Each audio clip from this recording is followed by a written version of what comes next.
दोस्तों, welcome to our page India to England. मैं हूं सिद्धांत और आज की इस वीडियो में हम बात करेंगे वीज़ा एप्लीकेशन टू यूके। इससे पहले अगर आपने हमारे इस पेज को सब्सक्राइब नहीं किया है तो please subscribe and do press the bell button so that you stay connected with अस।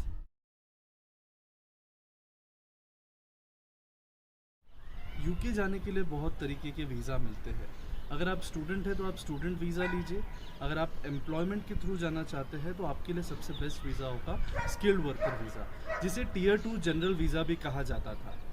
तो स्किल्ड वर्कर वीज़ा अप्लाई करने के लिए दो चीज़ें बहुत ज़रूरी है। फर्स्ट है employment offer letter and second is certificate of sponsorship. Certificate of sponsorship क्या होता है?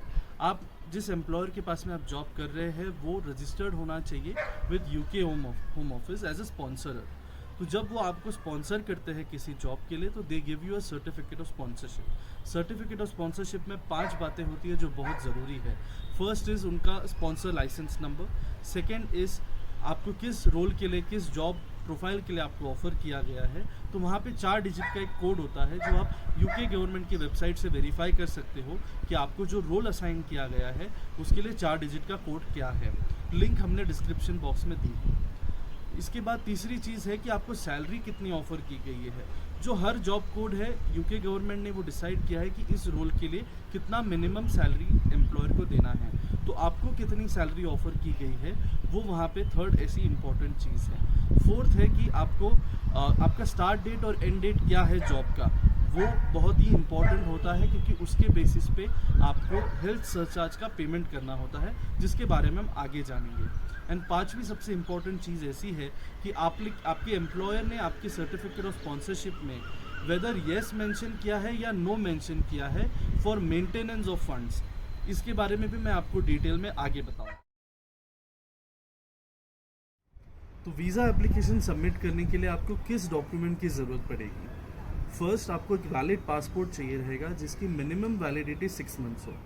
सेकेंड, इंग्लिश लैंग्वेज टेस्ट, ये आप नारिक से भी ले सकते हैं या आप किसी और प्रोवाइडर से भी ले सकते हैं, लिंक डिस्क्रिप्शन में दिया हुआ है। थर्ड है, आपको ट्यूबरकुलोसिस सर्टिफिकेट अपने मेडिकल प्रैक्टिशनर से लेना होगा जो कि अप्रूव्ड है। ये किसी कंट्रीज़ में एप्लीकेबल है, कुछ कंट्रीज़ में ये एप्लीकेबल नहीं है। फोर्थ जो रिक्वायरमेंट है, जो सर्टिफिकेट ऑफ स्पॉन्सरशिप हमने आपको जिसके बारे में बताया।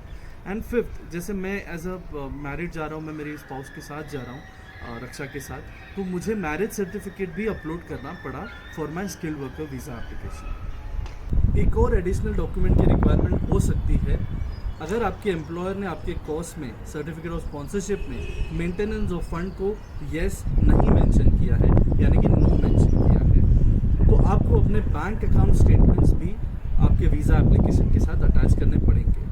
और आपको कितना मिनिमम फंड आपके बैंक अकाउंट में दिखाना है ये आप यूके गवर्नमेंट की वेबसाइट पर भी वेरीफाई कर सकते हैं, जो कि अभी 1270 pound for an individual skilled worker applier. और अगर आप आपके वाइफ के साथ जा रहे हो डिपेंडेंट स्पाउस वीज़ा के ऊपर, तो आपको 285 पाउंड एडिशनल उनके लिए भी अपने बैंक अकाउंट में दिखाना होगा। This fund should stay in your bank account for minimum 28 days. Skilled worker visa apply करने के लिए आपको कितना कॉस्ट बियर करना पड़ेगा? अगर आप इंडिविजुअल अप्लाई कर रहे हैं तो आपको बिटवीन 600 टू 1500 पाउंड्स के बीच आपको पे करना पड़ सकता है, और ये अमाउंट आपको तभी पता चलेगी जब आप वीज़ा एप्लीकेशन सबमिट करेंगे। अगर आप डिपेंडेंट वाइफ अपने साथ वाइफ को भी लेके जा रहे हैं तो उनके लिए भी similar amount with in this range आपको पे करना पड़ेगा उनके एप्लीकेशन के साथ। तो आइए अब जानते हैं कि वीज़ा एप्लीकेशन को आपको कितना ड्यूरेशन मिल सकता है वीज़ा का। तो ये आपको मैक्सिमम 5 इयर्स के लिए मिल सकता है, एंड इसके बाद आपको अलग से अप्लाई करना पड़ेगा इनडेफिनिट लीव टू रिमेन के लिए, ILR के लिए, जिसके बारे में हम आगे चलकर एक अलग वीडियो बनाएंगे। वीज़ा एप्लीकेशन पेमेंट करने के बाद का जो इम्पोर्टेंट स्टेप है वो है हेल्थ सरचार्ज का पेमेंट। आपको अगर आपका वीज़ा 3 इयर्स के लिए मिला है या 5 इयर्स के लिए मिला है तो उतने ही इयर्स के लिए आपको हेल्थ सरचार्ज का पेमेंट करना होगा।